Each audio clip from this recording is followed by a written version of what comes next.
जय हिंद, वंदे मातरम। स्वागत है आप सभी साथियों का गेंजेड लर्निंग गुरुजी प्लेटफॉर्म में। तो दोस्तों, हम लोग डेली यहाँ पे बिहार एसएससी की जो तैयारी कर रहे हैं उनके लिए ये जो क्लासें हो रही है बहुत इंपॉर्टेंट क्लास हो रही है। एक जो क्लास होगी सुबह में, एक क्लास होगी और एक जो क्लास होगी दोपहर में होगी। तो आप लोग जितने सारे प्रश्नों को हम कराएंगे, आप लोग उस लेक्चर को देखने का प्रयास कीजिएगा।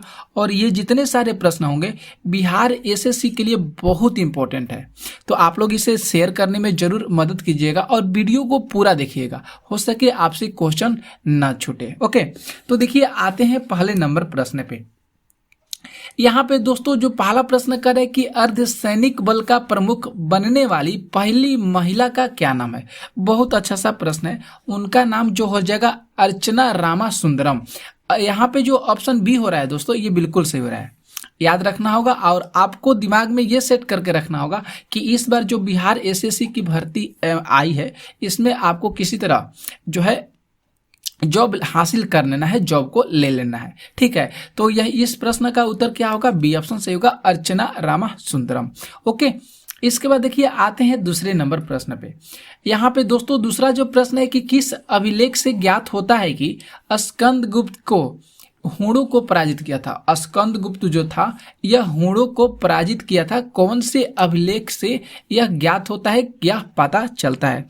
तो देखिए, तो यहाँ पे जो ए विकल्प होगा यह सही होगा, भीतरी स्तंभ लेख। भीतरी स्तंभ लेख से ये ज्ञात होता है, ये प्राप्त होता है कि स्कंदगुप्त जो थे ये हूणों को क्या किए थे? पराजित किए थे। तो यहाँ पे देखिए तो राइट आंसर यहाँ पे ए ऑप्शन सही हो रहा है। इसके बाद देखिए दोस्तों आते हैं तीसरे नंबर प्रश्न पे।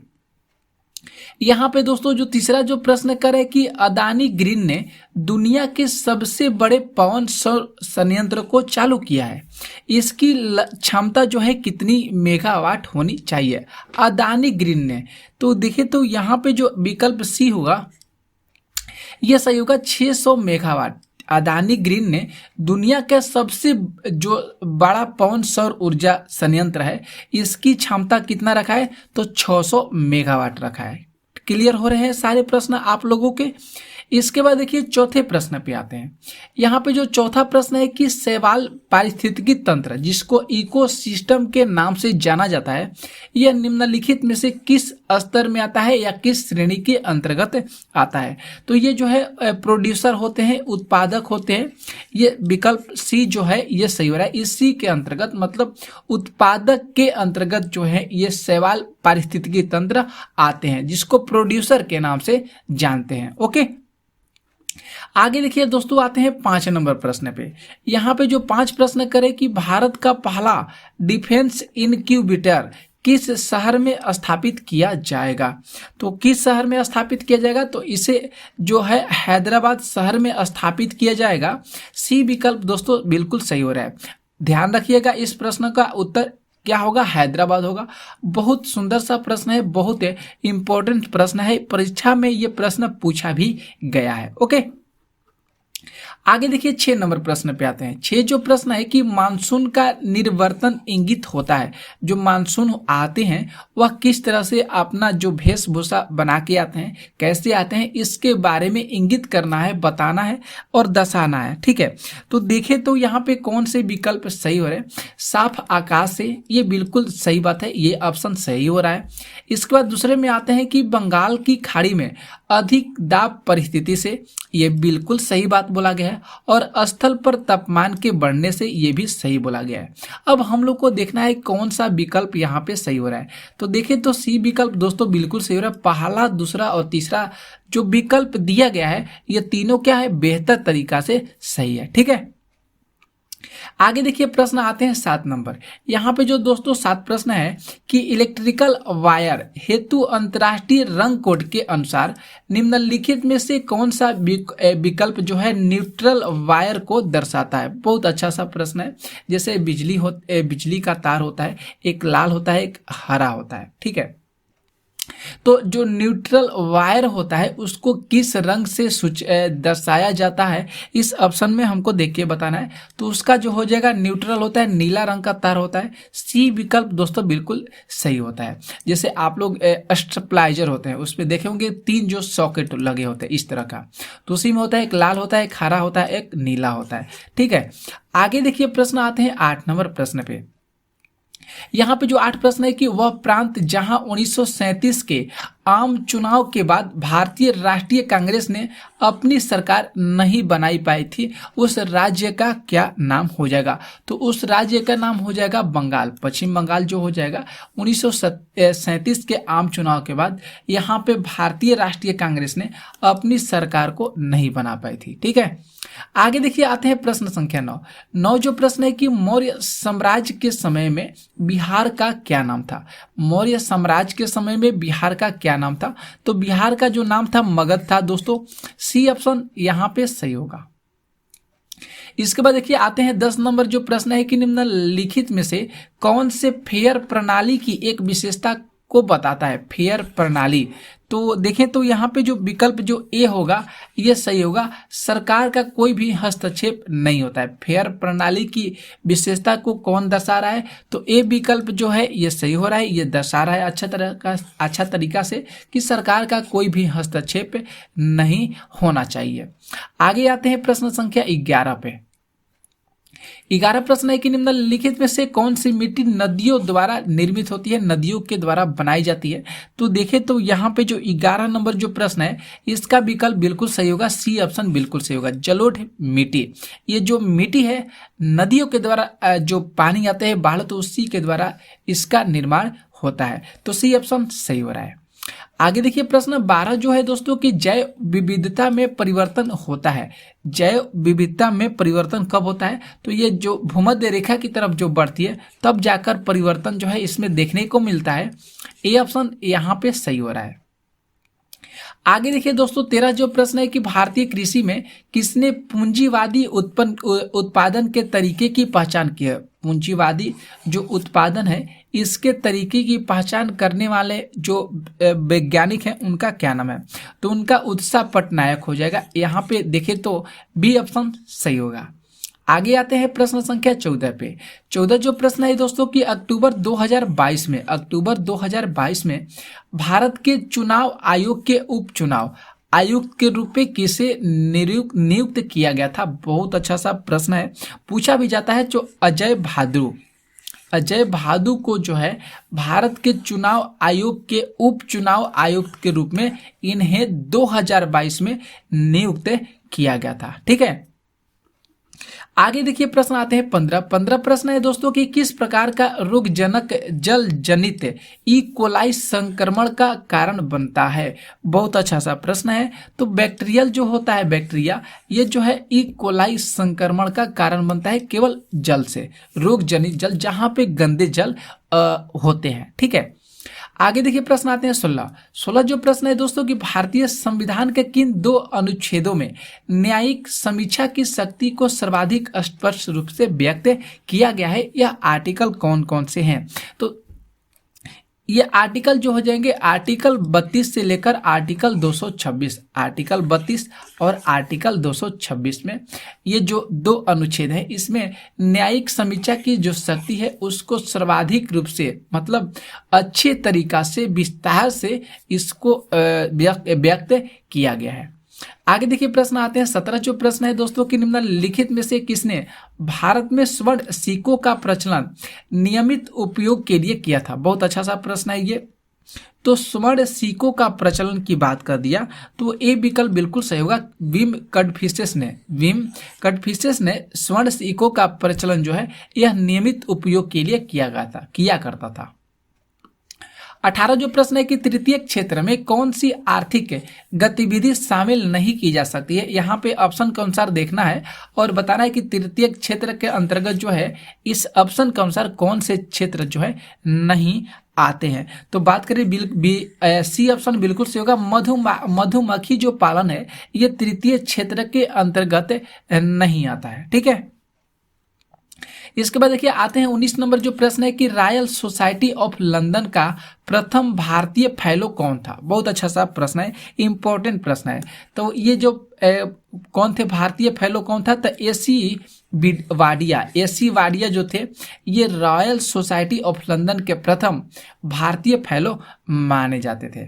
आगे देखिए आते हैं प्रश्न संख्या 20 पर। 20 जो प्रश्न है दोस्तों कि निम्नलिखित में से किसे संश्लेषित रबड़ कहते हैं। तो किसे संश्लेषित रबड़ कहते हैं, तो नियोप्रीन जो होता है इसे संश्लेषित रबड़ के नाम से जाना जाता है।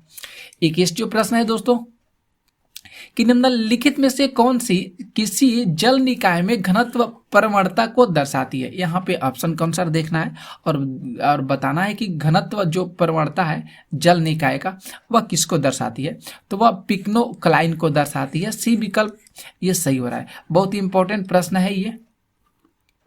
इसके बाद देखिए 22 जो प्रश्न है दोस्तों कि निम्नलिखित में से क्या लैंगरहैंस की जो प्रदीपिकाएं हैं ये इसमें से कौन सा हार्मोन जो है स्रावित नहीं होता है। तो ये ग्लूकान, इंसुलिन और सोमेटोस्टेटिन ये स्रावित होते हैं, लेकिन जो ग्लूकोकार्टिकॉइड्स होता है ये स्रावित नहीं होता है, क्योंकि यहाँ पे नहीं पूछा गया है।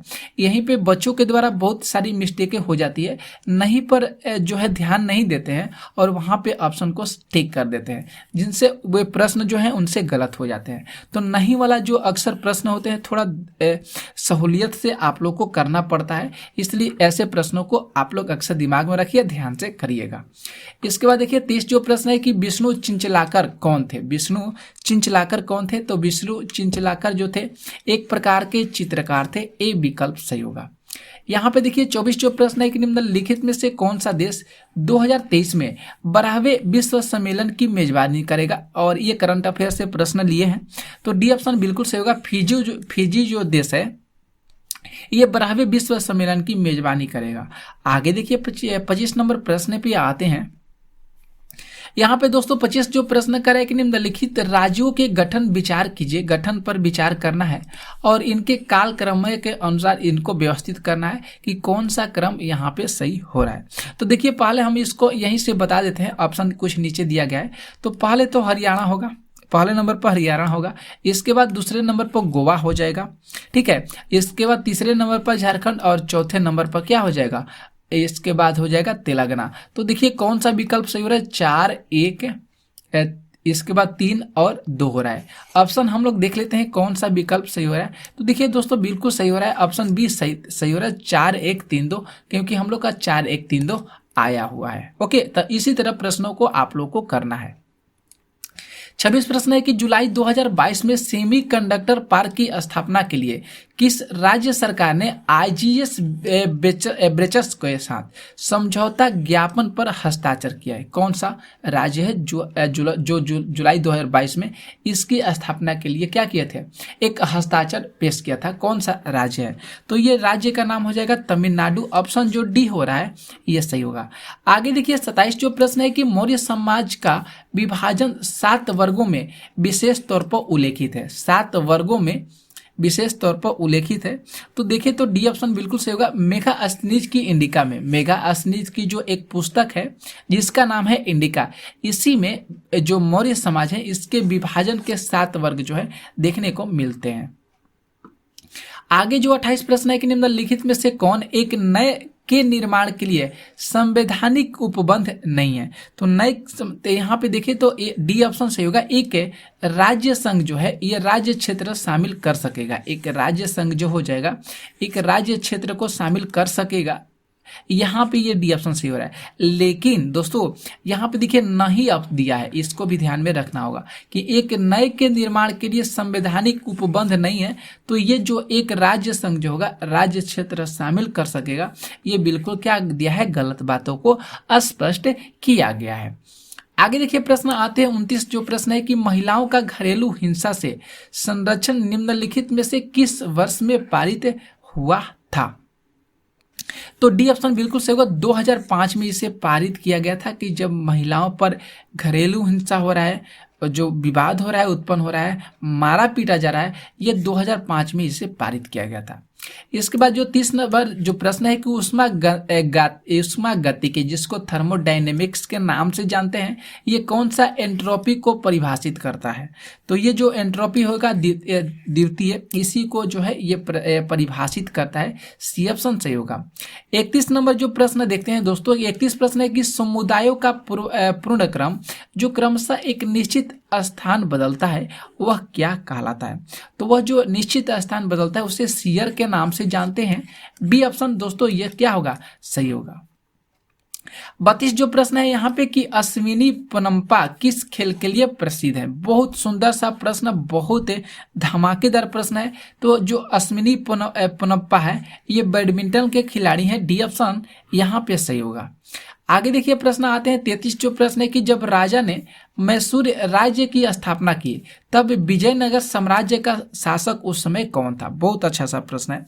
तो उस समय विजयनगर साम्राज्य का जो शासक था वेंकट द्वितीय था। डी ऑप्शन दोस्तों सही होगा। कौन था दोस्तों? तो वेंकट द्वितीय था। 34 नंबर जो प्रश्न है कि निम्नलिखित में से कौन रामधारी सिंह दिनकर की रचना नहीं है? तो रामधारी सिंह दिनकर की रचना हो जाएगा परशुराम की प्रतीक्षा, यह है। उर्वशी भी हो जाएगा और रेणुका भी हो जाएगा। ये सब तीनों रचनाएं रामधारी सिंह दिनकर की है, लेकिन रतिनाथ की जो चाची हो जाएगा ये रामधारी सिंह दिनकर की रचना नहीं है। और देखते हैं 35 नंबर जो प्रश्न है कि निम्नलिखित में से जल विद्युत परियोजना में से कौन सी परियोजना भारत के भूटान के सहयोग से बनाई जाती है? तो भारत के भूटान के सहयोग से जो है चूका बांध को बनाया गया है। सी विकल्प यहाँ पे सही होगा। तो दोस्तों आज की क्लास में हम लोग 35 तक प्रश्न किए। जितने सारे प्रश्न कराए बहुत इंपॉर्टेंट है, तो इसे आप लोग लाइक कीजिए, शेयर कीजिए। तब तक हम लोग मिलेंगे दोपहर में ऐसे ही धमाकेदार प्रश्नों के साथ। तब तक आप लोग के लिए दिल से धन्यवाद। Thank you.